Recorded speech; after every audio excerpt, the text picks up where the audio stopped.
muito boa noite, bem-vindo ao programa DNA com gente que faz e acontece. Nosso convidado hoje é muito especial.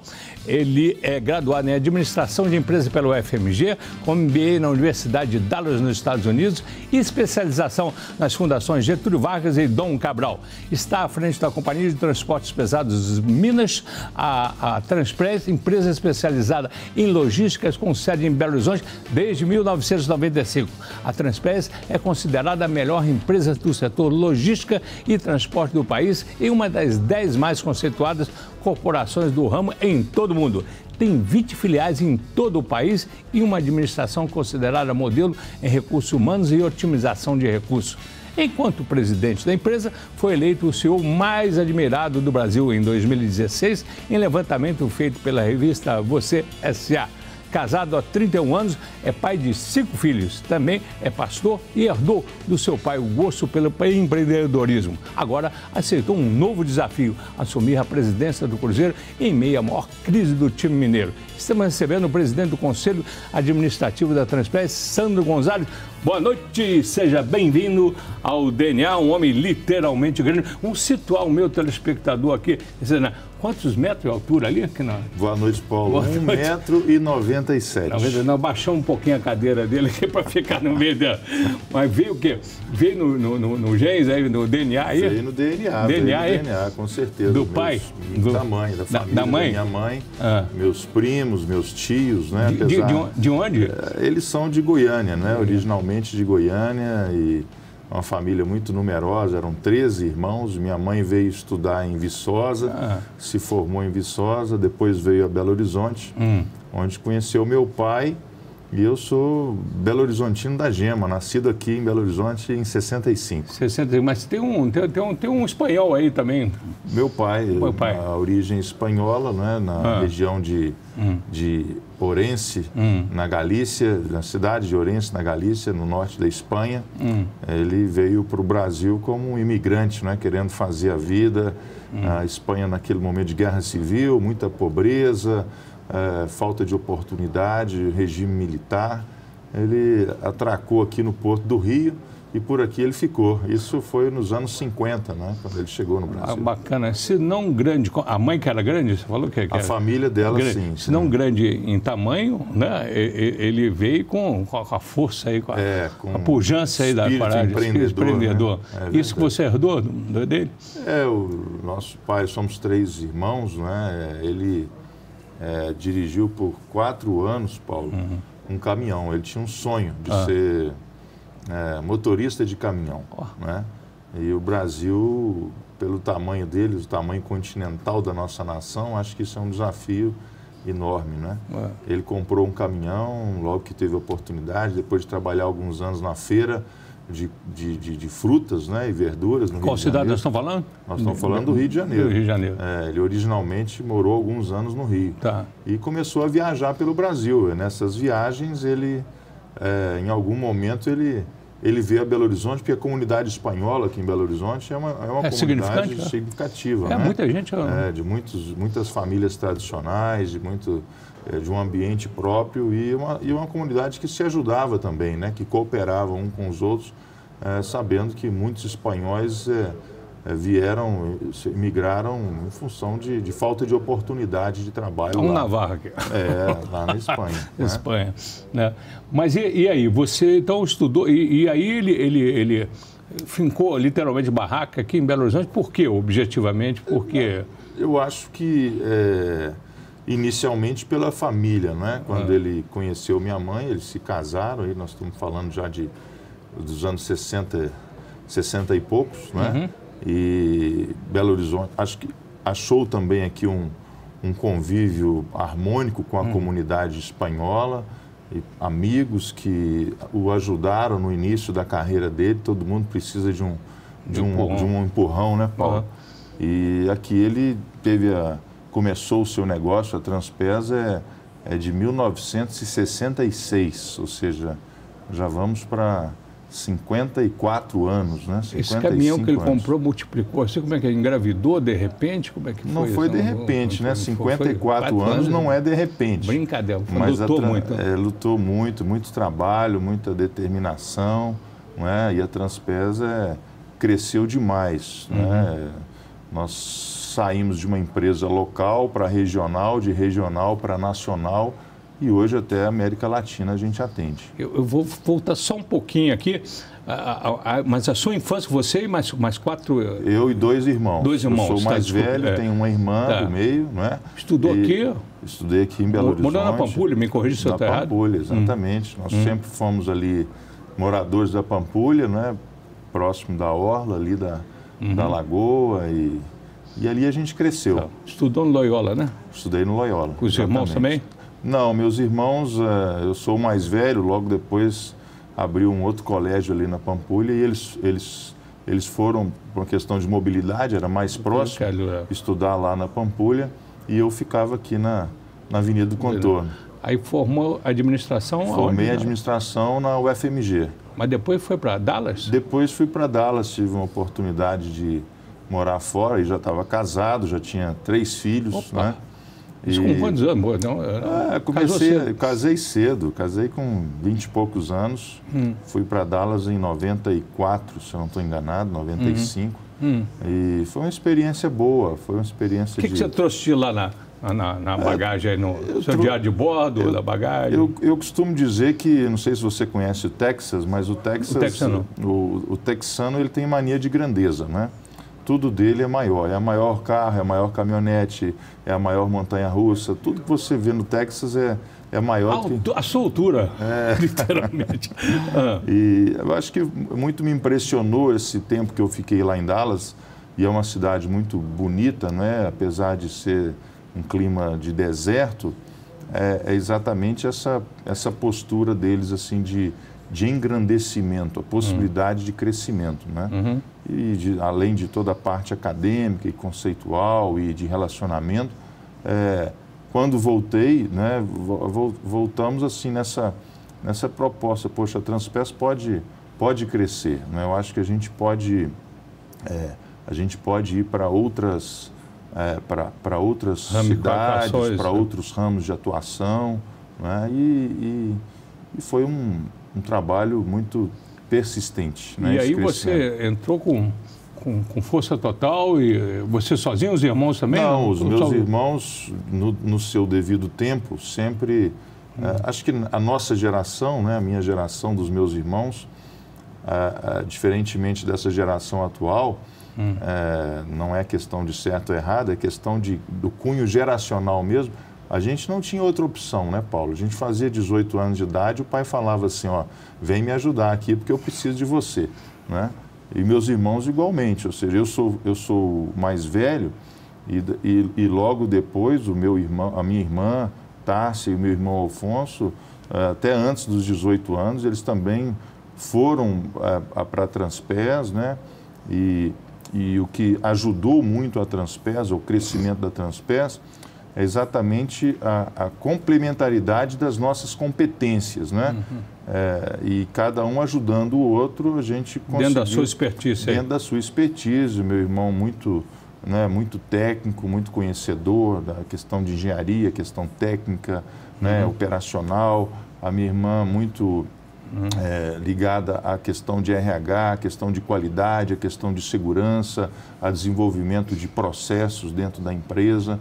Então, nós conseguimos fazer um trio assim que se completava muito bem, que se completa muito bem, né? Em decorrência disso, a Transpes passou por um crescimento muito grande, né? E você, aqui até uma indagação da nossa Fantini aqui, né? Conhecido exatamente fazer gestão humanizada para aumentar a produtividade e reter talentos. Você acha que esse é o caminho aí para... É o caminho não só para vocês, mas num todo aí? Eu não acho, Paulo, eu tenho certeza. Eu acho que, veja bem, nós trabalhamos com uma categoria de mão de obra das mais difíceis que existe no aspecto de autoestima e valorização social, que é motorista carreteiro.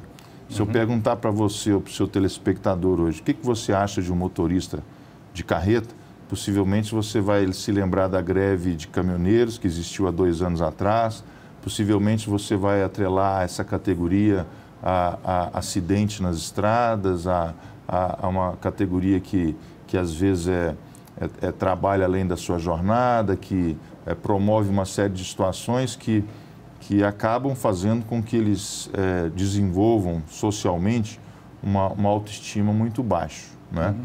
E para você imaginar que essa categoria hoje no Brasil são quase 800 mil profissionais que carregam o Brasil nas costas, porque o Brasil, o modal nosso é rodoviário. Uhum. Nós somos uma nação rodoviária. Uhum. 65% de tudo que tem aqui é transportado sobre rodas. É um modelo, né? Desde JK. É um modelo, desde JK. Né? Então, nós começamos a valorizar esse profissional com uma série de ações, de programas para trazer a importância dele e promovê-lo como indivíduo, como pessoa, porque a gente acredita, e isso é comprovado cientificamente, que um profissional feliz, ele rende mais do que um profissional infeliz. Bacana, bacana. Simples Parabéns, assim. Situa aqui o telespectador. Vocês são quantos caminhões? Quantos caminhões a empresa... falando no linguajar aqui, terra a terra mesmo. Nós temos em torno de 1.500 equipamentos de transporte. Entre caminhões entre veículos leves, médios, né? Caminhões pesados. Nós temos hoje, nosso atendimento geográfico, a gente faz todo o Brasil. A gente está lá em Altamira, na nossa hidrelétrica de Belo Monte, né? A maior hidrelétrica brasileira. Nós temos uma filial lá, agora inclusive nosso presidente esteve lá recentemente, né? Até o extremo sul do Brasil, Uruguaiana. Fazemos também transporte na Argentina, no Chile, no Uruguai, Paraguai e Bolívia. Com quantos funcionários? Em torno de 4.200. Dado aqui da nossa diretora aqui também, 30 mil embarques? Em torno de 30 a 35 mil embarques por ano. São 70 voltas ao mundo por mês que a gente dá, mais ou menos. Né? E os planos? Brincadeira. Olha aqui, e os planos aí, futuros aí da empresa? A empresa continua crescendo, evidente que a gente teve assim, um baque muito grande na economia, fruto da nossa recessão econômica, né, do Brasil, 2016, 2015, 2016, 2017. Mas é uma empresa que tem assim, um norte muito claro, o nosso planejamento estratégico, com o nosso corpo diretor, com o conselho. Hoje a gente tem um modelo de governança implantado na Transpetro, que nos auxilia muito, que é muito importante no cumprimento das metas, dos nossos indicadores, né? E nós acreditamos que esse ano, principalmente de 2020, a gente vai viver um ano de recuperação econômica, né, Paulo? De um PIB aí acima dos 2%, com empregabilidade, com geração de renda, com distribuição de riqueza. Acredita nesse governo? Eu acredito. Eu sou otimista, né? Eu sempre tenho uma mensagem de esperança, de otimismo. Muitos amigos meus mudaram para Miami, mas eu estou firme aqui. O povo que ficou. Aqui, e fica, e o reconhecimento também vem. Em 2016, aqui dado aqui também, aqui da nossa direção, o prêmio de melhor CEO do Brasil. Né? Isso, foi, né? Exatamente. Pela revista Você S.A. Né? Isso mesmo. E como é que é isso? Deu muito orgulho, muito... na verdade era assim... Esse reconhecimento? A gente não trabalha para o reconhecimento, né, Paulo? Mas... Disputou com 1.500. São 1.500. Em 2017 e 2018 eu fui eleito pela revista Forbes, um dos 25 melhores CEOs do Brasil, né? Acho que isso tudo fruto do trabalho, não é o meu trabalho, é o trabalho equipe, é o trabalho da família, né? É o trabalho de anos, é o DNA. Acho que o seu programa tem um nome que é muito importante, né? E aí, quando a gente entende que os nossos programas são programas de sucesso, de relacionamento, de respeito, de desenvolvimento humanitário dentro da organização, não são os programas que são exituosos. É o nosso DNA, ou seja, o nosso DNA da nossa família é uma família preocupada com o próximo, é uma família que respeita as pessoas, é uma família que procura gerar bem na sociedade, né? E eu acho que isso é fundamental, né? A empresa ter um propósito. A empresa hoje, uma empresa moderna, uma empresa que se preocupa com o futuro, é uma empresa que precisa ir além do lucro, além do EBITDA, além de simplesmente ter uma boa remuneração e distribuir bônus para os executivos e lucro para os sócios. Ela precisa ter um propósito maior. Não é? Dentro dessa vibe aí, dessa onda aí, você pastor. Sou. Uma coisa veio exatamente como uma complementação da sua realização, ou seja, você contextualizar isso dentro de um conceito mais universal, mais espiritual. Isso faz parte aí também do seu DNA? Foi uma necessidade? Como é que veio essa questão aí religiosa? Eu acho que a questão da fé, a questão da espiritualidade, a questão da relação com Deus, da intimidade com Deus, ela ajuda as pessoas primeiro a se conhecer melhor, o autoconhecimento. E segundo, se relacionar bem com o próximo. A gente vive hoje numa sociedade muito polarizada, né, Paulo? De certo, de errado, de bom e ruim. E a mensagem bíblica, a mensagem de Deus é amar o próximo, é a gente respeitar o próximo, é a gente ter mais flexibilidade, é a gente entender que cada um tem a sua opção, né? E é o que a gente procura é o que a gente procura viver. Na Transpes, nós temos os nossos valores como mundo corporativo. O nosso primeiro valor é nós confiamos em Deus. Missão. Ou seja, é como não é uma religião, não é um credo, mas é algo assim que acho que quando a gente acredita em Deus, a gente se torna mais humano, a gente se torna mais gente, a gente se torna mais compreensível e mais capaz de viver em harmonia com as pessoas. Lamentavelmente, tem muita gente hoje que é meio besta, né, Paulo? Assim, é muito eu e pouco outro. Abafa o caso. Agora, me diga o seguinte, no meio da maior crise de um clube mineiro, talvez, o Cruzeiro, você assume, que seja interinamente ou não, parece que tem eleição em maio agora, o que te deu aí? O que deu? Isso também é caridade? Ou o que isso é prazer? Isso é paixão também pelo Cruzeiro? Como é que é isso? Paulo, como eu te disse, a Transpes vem num processo já de muitos anos de governança. E dia 2 de janeiro desse ano, eu deixei de ser o presidente executivo da Transpes e hoje é o meu irmão, o Alfonso, que ocupa essa cadeira. Sou hoje presidente do conselho. Como presidente do conselho, evidentemente que eu tenho mais flexibilidade de tempo, de horário, eu não tenho aquela agenda mais nervosa executiva, né, de viagem, de presença na nossa matriz, nas nossas filiais. E eu te confesso que eu não tinha assim, nenhuma pretensão em relação a esse movimento no Cruzeiro, né? Eu tinha assim pensado comigo mesmo de alguns meses sabáticos, né, junto com a esposa. Eu tenho um filho ainda de 6 anos, de viajar e, enfim, pensar no que eu iria fazer daqui a uns 6 meses. Quando eu, vendo esse momento do Cruzeiro e conheci o presidente Dalai, que hoje está na presidência do Cruzeiro, né, acompanhando esse momento dramático que o Cruzeiro passa, comecei a participar das reuniões, conhecendo o Conselho Gestor, que hoje o Conselho Gestor é quem administra o Cruzeiro, né? E eles, agora, há coisa de 2 semanas atrás, me convidaram para que eu fosse o CEO do Cruzeiro. Sempre fui um cruzeirense, né? Apaixonado. Meu pai, eu te falei, eu morava na Pampulha, né? Morei na Pampulha a minha vida toda. Meu pai sempre foi muito próximo do Cruzeiro. Eu sou cruzeirense por ele, não é? Quando era criança, você me falou que tem um filho de 9 anos, eu mais ou menos com 9, 10 anos, 11 anos de idade ali. Fanático, quando diz como diz meu filho. Eu me lembro na minha casa do Nelinho, do Palinha, do Joãozinho, do Raul. Eu entrei em campo com o Raul. Opa. Não é? Poxa vida, quantos anos isso tem? Meus filhos entraram em campo, né? Com o goleiro do Cruzeiro também, se eu não estou enganado, foi Condida. E daqui a pouco esse outro vai entrar. Mas, enfim, eu sou um torcedor do Cruzeiro, tenho uma experiência grande em gestão. o presidente da LAI me fez esse convite, eu sou um pouco movido a desafio, sabe, Paulo? Então, impressionante o seu talento lá também. Mas tem jeito? Tem jeito, poxa vida. Já deu para contextualizar e ver o norte aí? O Cruzeiro é muito maior do que essa crise que ele está enfrentando.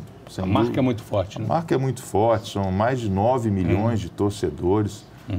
Eu fico assim admirado de, no dia seguinte, logo no dia quando a imprensa noticiou e o presidente me nomeou como CEO, assim, mensagem do Brasil e de fora do Brasil, gente...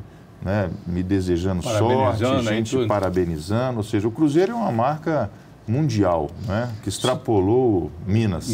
Agora, em poucas palavras, o que você diria para o telespectador que fica na espreita, assim, já tomou medidas assim que minimizaram gastos, salários, etc., passa exatamente pela sua gestão aí? Muitas. Passa pelo Conselho Gestor, não é?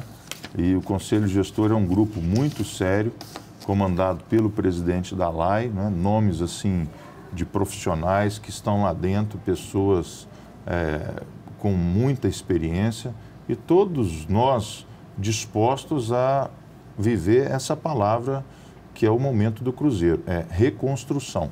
Bem. Não é fácil, mas é possível. É possível. Bem, é possível também a gente continuar essa entrevista já, logo após o intervalo comercial, né? Voltamos já.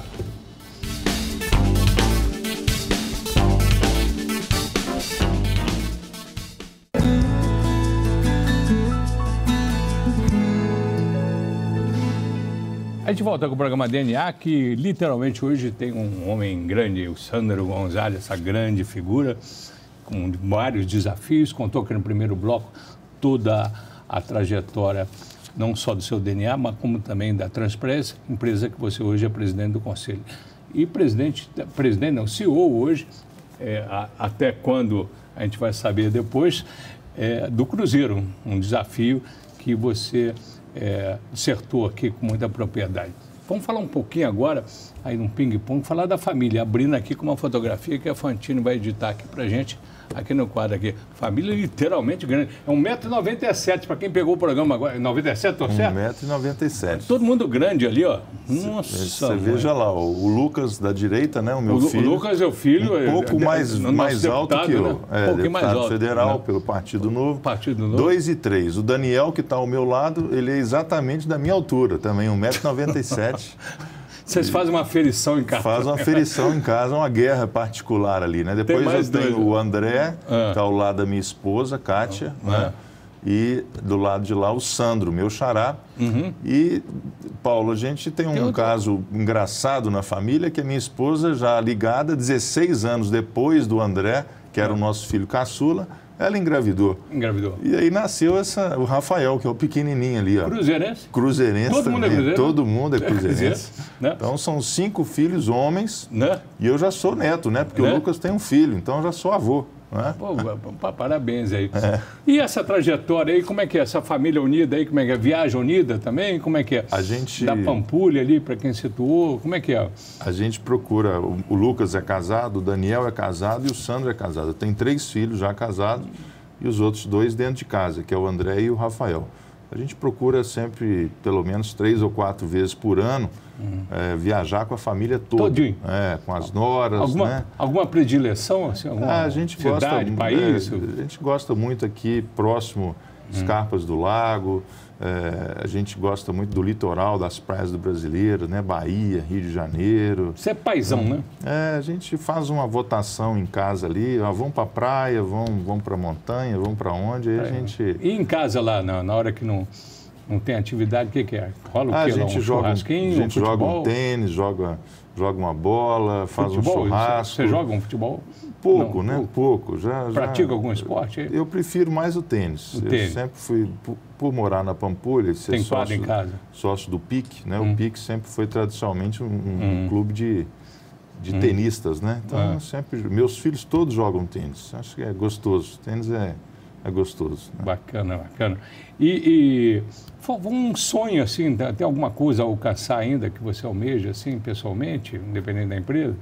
Ô Paulo, o sonho de construir fazer parte de um Brasil, entregar para os nossos filhos um Brasil melhor do que nós herdamos para os nossos pais, né? Um Brasil mais ético, mais justo, mais solidário, um Brasil que dê oportunidade aos nossos jovens de trabalhar, de se realizarem, né? Um Brasil que seja um Brasil seguro, um Brasil que cuide dos seus idosos. Eu acho que cada cidadão brasileiro vai contribuir muito com essa, somando, com essa grande missão, né? Gonzalo, e qualidades? Você, independente das públicas e notórias, né? Que qualidade você diria que você vê no espelho? Ô Paulo, já me fizeram muita pergunta, mas essa aí você me pegou agora, viu, rapaz? Eu não gosto de... Tem ego? Não, sou uma pessoa simples, de hábitos simples, né? De uma vida simples. Gosto de família, gosto de leitura, eu leio muito, né? Cinema, né? Me falou gosto ali de cinema, agora há pouco a gente falava um pouco sobre o Oscar, né? E o filme aí vencedor, de sair para jantar com a minha esposa, casa de amigos, uma vida tranquila. E por outro lado, o defeito você consegue ver no espelho? Qualidade você ficou em meio intimidade? Defeitos são muitos, né? Você vê algum bichão aí dentro? Aí, ó? Defeitos a gente tem muitos, né? Às vezes... Ansioso? Não, exigente? Alguma coisa? Ansiedade Se bem que não é não. defeito, Ansiedade não. Acho que assim, eu sempre procuro me aperfeiçoar mais para ouvir mais as pessoas, né? Falar menos e ouvir mais, né? Acho que não podemos nunca perder a capacidade de ouvir as pessoas. Você que é religioso, você tem medo de morrer? Não. Não? Se você pudesse deixar ali alguém ali, está muito novo ainda, né? Nasceu em 65, né? Tem 54. Na lápide ali você recomendaria escrever o que ali na sua lápide? Boa pergunta também, viu? Poxa, um homem que procurou viver viver a sua vida dentro dos propósitos divinos e inspirar meus filhos, que são as pessoas mais próximas a mim, né? A amar a Deus e amar o próximo. Tá. Uma saudade que ficou aí, que fica aí rondando a cabeça? Meu pai, né? Pai, né? Tá. E finalizando, você no espelho aqui, quem que você diria para o nosso telespectador aqui nesse minuto final? Primeiro, te agradecer pela oportunidade de estar aqui com você e uma mensagem de otimismo, de esperança pelo ano de 2020 que está começando, né? Eu acredito muito que a nossa economia vai melhorar, eu acredito que o Brasil vai voltar a dar muitas oportunidades aos nossos jovens, né? De empreendedorismo, de negócios, de geração de riqueza. O Brasil é um país fantástico e um voto de credibilidade à nossa nação. Obrigado a você, obrigado pela lição e a gente agradece aqui em nome da nossa Super Band. Muito obrigado. Obrigadão. Você, Paulo, obrigado pela oportunidade. Obrigadão.